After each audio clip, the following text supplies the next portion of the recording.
Hello everyone, Raquel here from the Edible Schoolyard Project, and I'm here today to show you how to make seed balls. So the recipe is super simple. You're going to need some flour, water, soil, a clean bowl, and some seeds.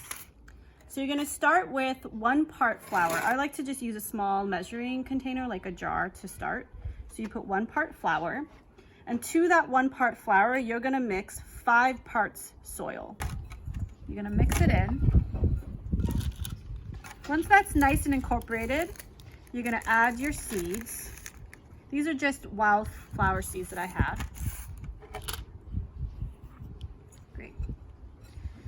Then to that, you're gonna add equal parts of the amount of flour you added to water.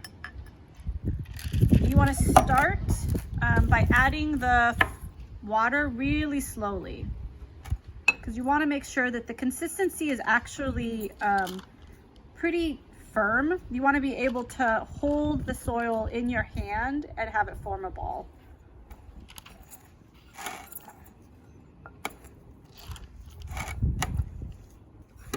So once it's reached the desired consistency, I can tell that it's almost there, because if I take a handful of it and I squeeze it really tight, it forms a ball.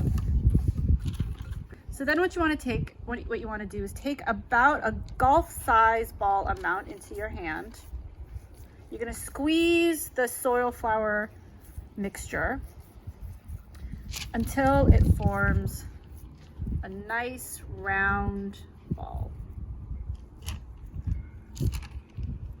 Once that's done, you're going to take it and place it on a piece of parchment or just on a table outside to dry in the sun. You want them to dry for about 24 hours before you use them. So once they're completely dry, then what you're gonna do is you can then just use them however you'd like. I like to just put them in pots. I like to kind of toss them into empty areas into the garden.